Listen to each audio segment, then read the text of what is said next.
여러분, 원피스 알아요? 가이조쿠 운이 오래 왔나루! 해적왕이 나는 된다! 원피스. 저 지금도 원피스 보고 있어요. 제가 초등학교 때부터 원피스 봤는데, 아직도 제가 38살이 된 지금까지도 원피스가 아직 연재가 끝나지 않았습니다. 그만큼 인기가 많은 그 애니메이션, 전 세계적으로 만화 중에서 가장 많이 팔렸죠. 원피스가 드래곤볼을 제치고 지금 세계 판매 부수 1위입니다. 그런데 이 원피스가 배경이 그 위대한 항로라고 굉장히 해적들이 많은 그러한 배경 안에서 이 해적의 모험을 다루고 있는데요. 현실의 이 지구 위에 그 위대한 항로라고 이제 원어로 하면은 그랜드 라인이라고 되어 있는데, 이 현실판 그랜드 라인이라고 불리는 곳이 있습니다. 바로 이 호르무즈 해협. 여러분 지도를 보면은 사우디아라비아가 어디 있는지 아시나요? 예, 이 아프리카, 상상을 해보세요. 자료 화면에 나오려나? 아프리카 서해안 따라 쭉 올라가다 보면은 이렇게 홍해가 깊게 들어가 있고, 다시 이제 사우디아라비아가 그 위에 크게 있는데, 그 사이가 이제 홍해고, 그 홍해에서 입구 쪽에 매우 좁은 해협이 있습니다. 그곳을 호르무즈 해협이라고 불러요. 그 호르무즈 해협이 굉장히 많은 배들이 왔다 갔다 하는 곳입니다. 그곳을 지나야지, 아니면 아프리카를 돌아야 하기 때문에, 이집트에 있는 수에즈 운하를 지나서 그 호르무즈 해협을 지나서 많은 배들이 이제 유럽과 아시아 쪽을 왔다 갔다 하면서 무역을 합니다. 그리고 특히 석유 같은 것들이 그 지역, 중동 지역에서 굉장히 많이 나고 굉장히 많이 수출을 하죠. 그래서 그 호르무즈 해협에는 정말 많은 그 배들이 지나가고, 상선들이죠. 상선들이 지나가고, 그 상선들을 습격해서 이제 약탈을 하기 위한 그러한 해적들이 굉장히 많이 있습니다. 아직도 굉장히 많이 있죠. 여러분, 소말리아 해적이라는 말을 들어보지 못한 사람이 없을 겁니다. 이 소말리아 해적단, 이 소말리아 해적에 관한 일화가 우리나라에도 굉장히 중요한 일화가 있죠. 바로 제가 오늘 이 복장과 관련이 있습니다. 여러분, 이 복장이 제가 최대한 가깝게 제가 이 노트에서 맞춰봤는데, 해군 병사들이 이러한 컨셉의 옷을 입고, 컨셉이라고 하면 좀 이상하죠? 네, 이렇게 하늘색 셔츠에 청바지 색깔의 옷을 입고, 해군에서 쌤담이라고 합니다. 쌤담 들어본 사람 아무도 없겠죠? 여기 해군 출신이 없다면, 쌤브레이와 단갈이라고 하는데, 이 복장을 제가 한번 입어봤어요. 바로 그 해군에 관한 이야기입니다. 저는 이제 제가 강의를 하면서 여러 가지 그런 입장과 여러 가지 시각이 있기 때문에, 어떠한 현상에 대해서, 어떠한 조직에 대해서 비판적인 태도를 취하라, 이런 말을 많이 하죠. 하지만 그런 저도 꽤 비판적이지 못한 태도를 취할 때가 많이 있습니다. 그게 바로 내가 나온 군대의 이야기예요. 저는 해군을 나왔습니다. 안타깝게도 바다를 지키는 해군이 되지 못했고, 버스 운전을 열심히 하는 해군이었지만, 그래도 해군에 대한 자부심이 있어요. 그 해군에 대한 이야기를 할 건데, 그 중에 제가 오늘 말씀드릴 대표적인 그 해군의 작전이 아덴만 여명 작전이라고 하는 그러한 일화입니다. 때는 2011년, 그 당시가 이제 대통령을 하면은 이명박 대통령 시절입니다. 그 당시에 우리나라의 선박 중에서 3호 주얼리호라는 배가 해적에게 납치가 됩니다. 그런데 그 얼마 전에 또 해적에게 납치된 배가 있어가지고 우리나라에서 굉장히 많은 몸값을 지불하고 해적에게 이 인질을 구출하는 그러한 사례가 있었어요. 그래서 그러한 사례가 반복되면은 사실 해적들은 그러한 나라의 상선을 훨씬 더 많이 노리게 되고, 그러한 일이 반복되면 우리나라 무역과 여러 가지 경제 그리고 국제적 위상에 굉장히 큰 타격이 있었겠죠. 그런데 또 우리나라 선박이 해적에게 납치되는 사건이 벌어지게 됩니다. 그때 굉장히 이제 비상이 걸리죠. 여러분, 청해부대라고 있는데, 이 소말리아 지역을 이제 우리나라에서 그 지역을 지나는 상선들을 지키기 위해서 파견한 해군 부대가 있어요. 그 부대를 청해부대라고 하는데 그 청해부대에 긴급한 연락이 가게 됩니다. 그래서 그 긴급한 연락을 받고 이 청해부대의 최영함이 바로 출동을 하게 되는데 사실 이미 인질이 잡힌 상태에서 그 인질을 무사히 구출하는 건 굉장히 어려운 미션이에요. 생각을 해보세요. 내가 어떠한 적을 사살하는 건 쉽지만 그 적이 인질을 향해서 총구리를 겨누고 있을 때 내가 과연 그 인질을 무사히 구출하는 게 쉬운 일일까요? 그것도 완전히 개방되어 있는 바다 한가운데에서 아무리 빠른 배로 접근한다고 해도 정말로 멀리서 그 배들을 관측할 수 있을 거 아니에요. 그러면 이제 인질을 협박하면서 인질의 목숨을 가지고 협박하면서 너네들 오지 마라. 얼마든지 이렇게 할 수 있겠죠. 그래서 실제로 해상 인질 구조는 굉장히 난이도가 어려운 임무입니다. 그런데 이 당시에 우리나라는 국제적으로 굉장히 위태로운 그러니까 국제적인 그런 무역이나 관계에 있어서 굉장히 위신이 떨어질 수 있는 그런 상황에 있었고 또한 우리나라 국민들이 굉장히 위험한 상황에 처했기 때문에 반드시 구출을 해야만 했었던 겁니다. 그 상황에서 결론적으로 말하면 우리나라의 군인 그리고 우리나라의 그 선원들 그러니까 우리나라 이 3호 주얼리호의 선원들은 한 명도 죽지 않고 모두 구출을 하는 놀라운 그런 승리의 역사가 우리나라 대한민국 해군에도 있었습니다. 그런 과정을 제가 오늘 짧게 얘기를 해드리도록 하겠습니다. 이 3호 주얼리호가 소말리아 해적에게 바다상에서 피랍이 됩니다. 그 당시에 이제 이 바다에는 많은 함선들이 있지만 지도상에서와는 다르게 실제로 그 바다에서는 굉장히 넓기 때문에 그 바다에서 어선인 척 하면서 호시탐탐 이 상선들을 납치하려고 하는 그런 배들을 구분하고 일일이 다 막기가 어렵습니다. 그리고 국제법상으로 상선이 옛날에는 뭐 대항해 시대에는 상선들이 대포도 싣고 총도 싣고 필요하면 싸우기도 하고 그런 경우가 많이 있었지만 요즘 시대에는 상선이 무장을 하기가 굉장히 어려워요. 왜냐면은 그 상선이 언제 이제 수많은 국가들을 통과하면서 언제 해적선이 될지 언제 테러범이 될지 알 수 없으니까 상선의 무장은 실질적으로 불가능하다고 할 수 있습니다. 특히 이제 대한민국 같은 그런 나라에서는.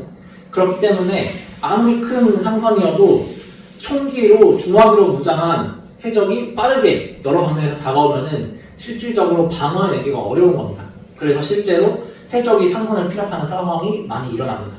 그렇게 이제 바다에서 피랍되고 선원들이 안전실로 갔지만 3시간 만에 그 안전실이 뚫리면서 모든 선원이 포로로 잡히게 됩니다. 그때 이 3호 주얼리호의 선장이었던 석혜균 선장님께서 굉장히 놀라운 기지를 발휘하죠. 이 해적들이 굉장히 무섭습니다. 여러분들이 사진을 보시면 아시겠지만 이 중동 해적이 우리가 생각하는 그 원피스의 그런 해적이 아니에요. 정말로 무섭게 생기고 그들은 사실 그게 자신들의 생명과 연관이 되어 있는 일이기 때문에 자비라는 게 없습니다. 그런데 그 상황에서 이제 이 배의 속도를 최대한 늦춰야지 만약에 그 배가 이 해적의 본부로 가게 된다면 그때부터는 이제 결국에는 돈을 받고 석방시켜야 되는 그러한 상황밖에 없기 때문에 어떻게든지 우리 해군이 그리고 연합해군이 구출할 때까지 이 배가 최대한 늦게 해적의 소굴로 들어갈 수 있도록 여러 가지 조치를 취하게 되는데 이 연료에다가 물을 섞기도 하고 그리고 기관을 일부러 고장났다라고 말하면서 들어가서 다시 고장을 내기도 하고 그리고 이 항해를 최대한 지연시키면서 시간을 벌 수 있는 그런 실행을 하게 됩니다. 사실 그 어떤 실행들도 이것이 의도적으로 한 일이었다라고 생각을 하면은 살아남기가 어렵습니다. 해적들 입장에서는 뭐 인질의 머릿수가 곧 이제 자기들의 수익이기 때문에 가만히 있는 인질을 죽이진 않겠지만 자기들의 그런 해적 행위를 근본적으로 실패하도록 만드는 그러한 인질이 있다면은 인질 뭐 한두 명쯤은 얼마든지 죽일 수도 있는 거 아니에요? 그런 상황에서 선장님은 해군이 작전을 실행할 수 있도록 그 시간을 벌기 위해서 정말 그런 위험한 행동들을 감행하였습니다. 이 석혜균 선장님이 이 아덴만 작전의 첫 번째 영웅이라고 할 수 있어요. 제가 영웅이라는 말을 쓰는 걸 그렇게 좋아하지는 않지만 제가 또 해군 출신이기 때문에 이 이야기에서는 영웅이라는 단어를 쓰도록 하겠습니다. 그리고 이 인질 구출 작전을 시행하여야 하는 청해부대 대장, 이 당시 조영주 대령님, 이 당시 이제 청해부대의 기관인 최영함을 타고 이 해적들을 잡으러 갔는데 망망대해에서 사실 해적들의 위치를 정확하게 표적해가지고 잡는 것도 쉽지 않고 그 가운데서 해적들이 인지를 해치지 않게 하는 건 더 어려운 일입니다. 그래서 이제 최대한 빨리 그 작전 현장까지 투입하는 중에도 그 작전 현장에 임박했을 때는 최대한 조심스럽게 이 해적들을 자극하지 않도록 그러면서도 인질들을 구출할 수 있는 정말 이것이 가능한가 싶은 그러한 임무를 수행하기 위해서 출동을 한 것입니다. 이 탐호 주원료와 피랍이 공해상에서 이제 피랍이 되고 대략 한 6일 정도째, 그러니까 그 사이에 실제로 한번 이제 구출 작전을 실행했는데 그때 이제 해적들이 기만 전술로 백기 항복 전술을 썼는데 항복하는 척하면서 인질을 구출하러 오는 해군들을 이제 공격을 합니다. 그래서 이 1차 구출 작전 때 3명의 이제 UGT 이제 돌격대장을 포함해서 3명의 군인이 부상을 입게 됩니다. 그렇게 해서 이제 첫 번째 구출 작전이 좌절이 되고 이제 이 해적이 본부로 도착할 때까지 소말리아 이 영해까지 가면은 사실 그때부터는 거의 구출이 불가능하다고 봐야 됩니다. 그래서 이제 시간이 얼마 남지 않았는데 이 조영주 대령이 마지막에 이제 기지를 발휘해가지고 오히려 역기만 작전을 펼치기로 한 겁니다. 그때부터 이 청해함이 굉장히 위협 사격 같은 거를 많이 하고 그 위협 사격이지만 이제 실제로 이제 그 사무 주원료에 피해가 가지 않는 그런 위협 사격들을 하고 이 헬기를 띄우면서 헬기가 이제 계속 왔다 갔다 하면서 처음에는 이 해적들이 신경을 쓰고 방어태세를 취하고 이제 경계를 하고 그랬지만 그러한 것들을 계속 하다 보니까 이제 해적들도 지치겠죠. 하루 이틀 이렇게 연속적으로 하면 해적들도 지치겠죠. 그리고 방심을 하게 되겠죠. 그런 것들을 노리고 그렇게 하다가 어느 순간에 우리 해군이 기습적으로 진입을 해가지고 인질을 구해야겠다라고 생각을 합니다. 그때 그 어떤 시간이냐?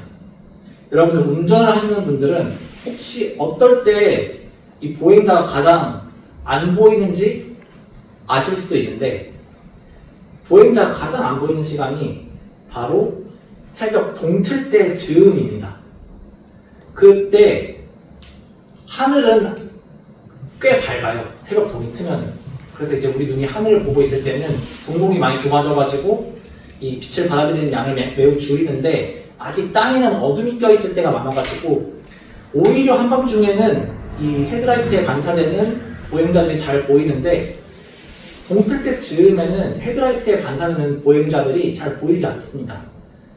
그때가 바로 이제 동틀 때 여명이라고 부른다. 그래서 우리가 딱 진입할 동틀 때 그때를 시간을 잡았기 때문에 아덴만 여명 작전이라고 부르게 된 것입니다. 그렇게 이제 수일간의 대치 속에서 이제 한 번의 실패를 딛고 이제 마지막 기회일 때 이 풍이 터올 때 해군들이 이제 헬기로 작전을 펼치고 그리고 UDT 대원들 우리나라 이제 해군 특수전연합인 UDT 대원들이 진입을 하면서 굉장히 속전속결로 그 산호 주원료에 진입해가지고 저항하는 해적들을 사살하고 그리고 인질들의 안전을 최대한 빨리 확보하고 그 가운데 이 석혜균 선장님이 해적의 총에 맞게 됩니다. 그렇게 해가지고 심각한 부상을 입었는데 나머지 인질들 같은 경우에는 굉장히 무사하게 구출을 하고 일부 해적들을 사살하고 나머지 해적들을 전부 다 생포해가지고 모든 인질을 무사히 구출하게 됩니다. 그래서 제가 이제 두 번째 영웅이라고 부르고 싶은 분들은 이 당시 청해부대 대장님이었던 조영주 대령님과 이 청해부대 대원들, 이분들이 두 번째 영웅이라고 하고 싶습니다. 그리고 여기서 이 작전을 완성시킨 마지막 세 번째 영웅이 등장하는데, 제가 방금 석혜균 선장님이 해적의 총에 맞아가지고 중상을 입었다고 했죠. 이 석혜균 선장님이 이 당시에 세 곳에 총상이 있었습니다.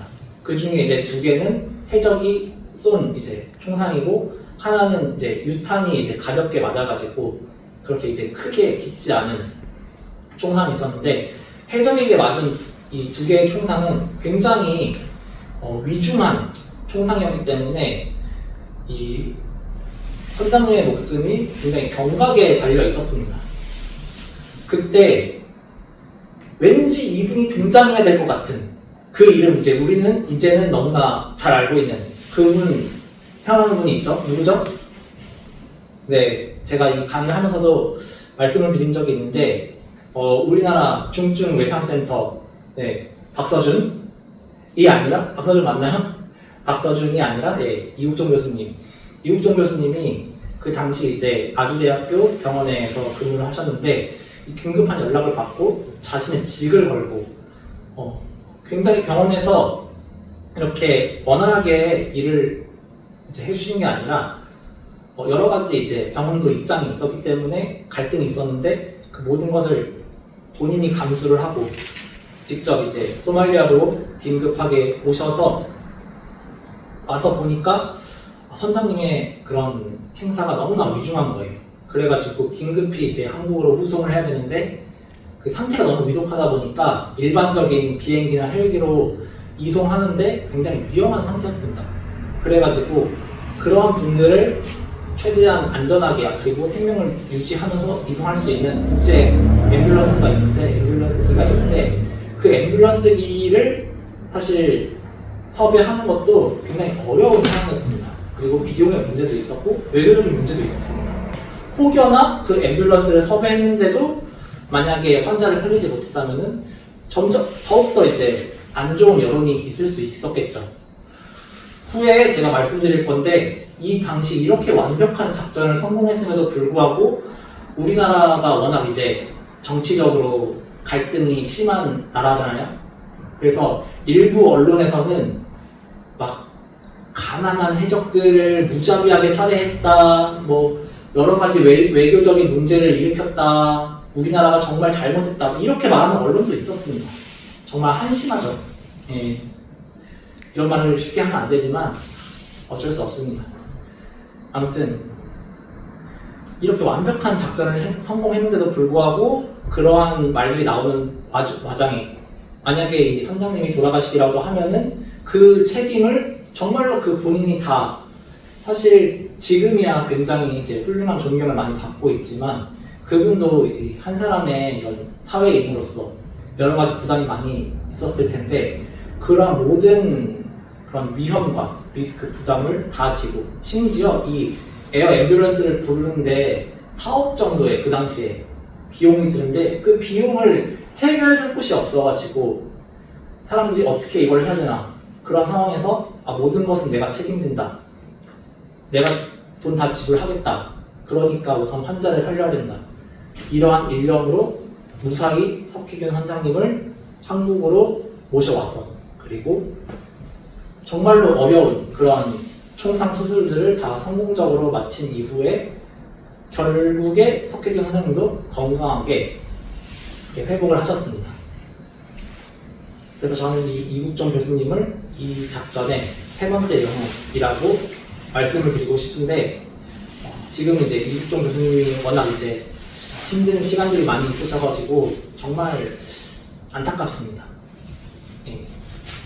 그렇지만 우리나라 입장에서 정말로 훌륭한 일은 훌륭한 일이다, 칭찬받아 마땅한 일은 칭찬받아 마땅한 일이다, 이러한 것들을 더 많은 사람들이 알았으면 좋겠습니다. 네.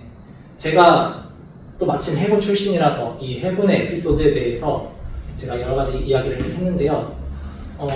오늘은 제가 딱히 어떠한 교훈을 말씀드린다기보다는 사실 그 당시에는 이제 저는 이제 대한민국 사람이고 또 해군 출신이기 때문에 제 입장을 말씀드렸지만 이 소말리아라는 나라의 입장에서 보면은 사실 자기들이 원해서 이렇게 가난한 게 아닌데 여러 가지 이제 자유주의 진영의 선진국들 아니면은 그러한 갈등 상황에서 여러 가지 적대 세력들이 또 그들의 입장에서 굉장히 원망스러울 수도 있겠죠. 그러니까 이제 자기들도 그러한 위험을 감수하고 해적 행위를 하고 그들도 뭐 일린이 없으니까 어떠한 살인이나 어떠한 약탈이나 이런 걸 하는 건 아니겠죠.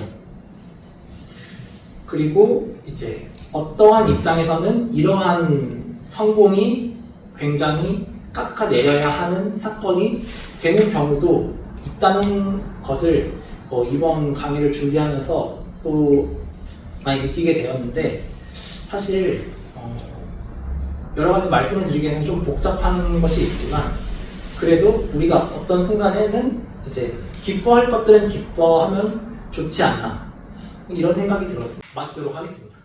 네, 끝!